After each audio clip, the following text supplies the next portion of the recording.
Hello, Leo, and welcome. I'm Adriana. I'm an Evolutionary Life Coach, and today I have an intuitive message for you about your spiritual journey and spiritual focus for the week. So, first card is the theme card, and we've got the Two of Pentacles. So we've got duality going on, a little bit of back and forth, and possibly a bit of indecision going between one possibility and another. This energy is not tragic, it's a little bit playful. So things may not be as like ugh, as they seem. There's not really a pressure behind this decision. I feel like there's more of an exploration going on rather than I have to decide this now. This is the most crucial thing of my life. All right. There's a little, keep things a little bit light, and that's going to help the angle show up, and then you'll be able to see what it is this decision is truly asking of you.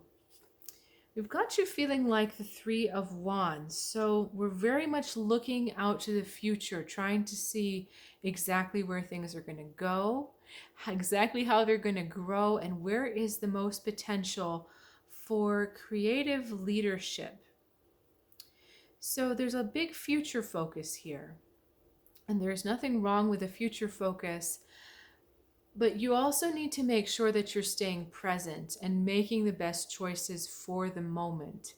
When you're juggling something, you really can't take your eye off the ball, right? You can't take your eye off the moment. You have to know where you are in every moment, exactly how fast a ball is falling, exactly when you need to catch it.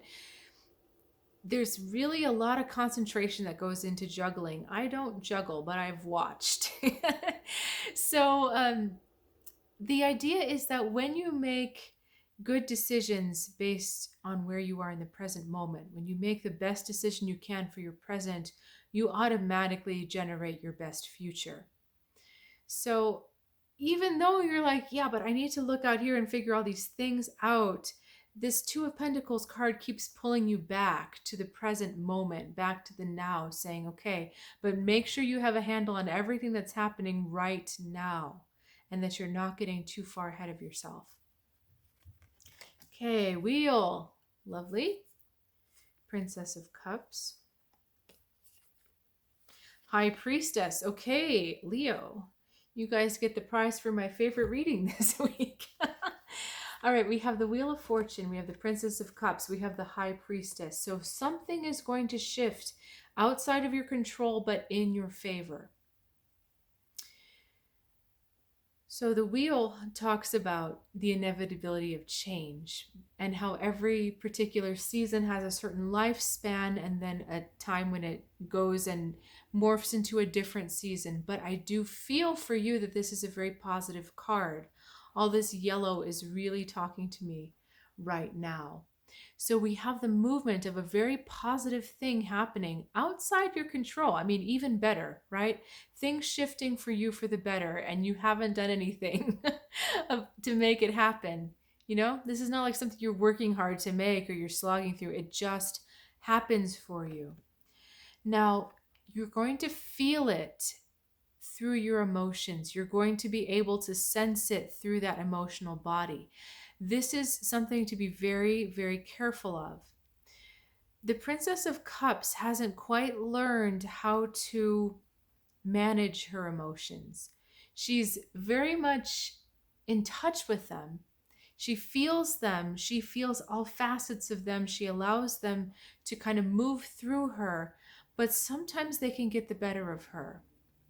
And what's very important, though, is that if you can get through the positive side of this Princess of Cups, you have this High Priestess energy available to you.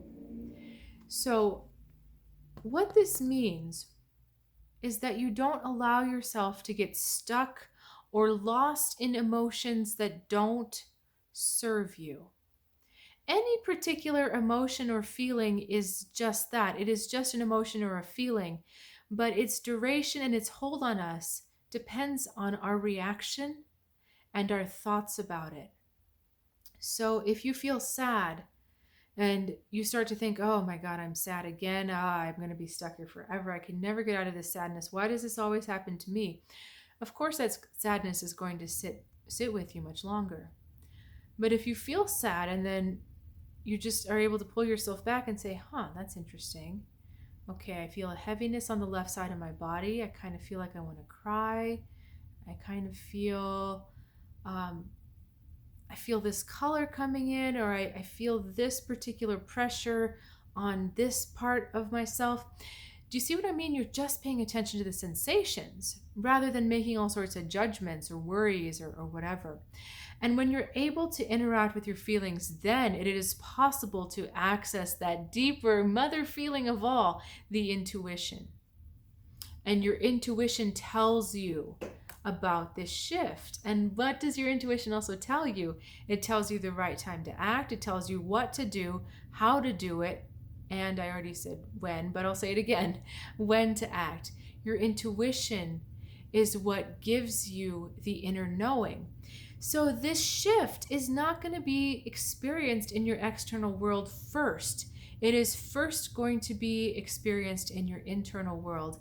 And I think this is the most powerful position for this to happen, because when you feel it inside and then the outside aligns to it, it's no surprise to you, and you're already riding the crest of that wave. You're already like, yep, I'm already here. And you capitalize on that shift. If the world were to shift first and then you'd have to catch up, so you're already kind of like moving at it from behind. So it is going to shift, but it's going to take you staying in a different space than purely emotional flow and emotional energy. It's actually sorting through, allowing certain emotions to move through, but being open to the intuitive feelings that come through as well. I hope this is clear enough. Not just clear enough, but clear to you.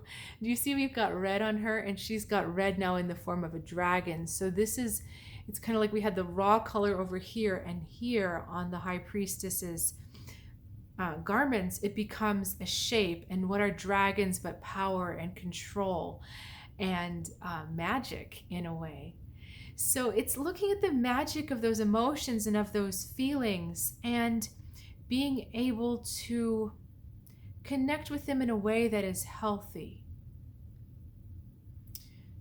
So it's a double-edged sword like everything else, right? Emotions can take you down, but they can also provide that conduit for your intuition, for your true feeling sense.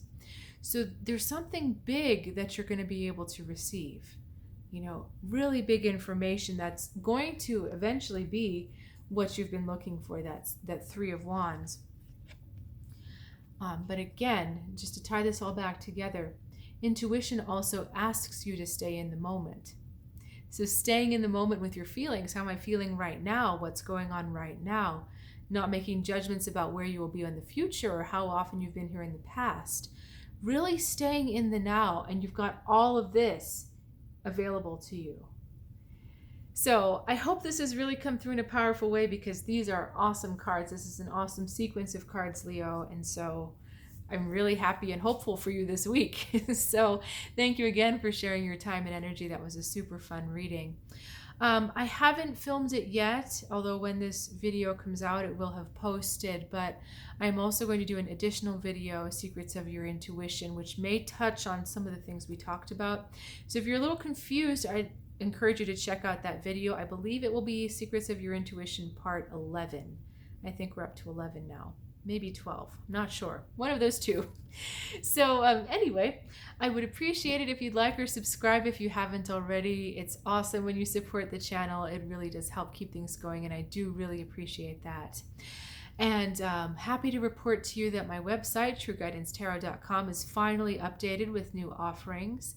There's some 3-hour guidance packages available to you, which you're free to check out. Feel free to check out. Again, trueguidancetarot.com. Also a link in the description below. I'll look forward to seeing you next week, Leo. Have a good one.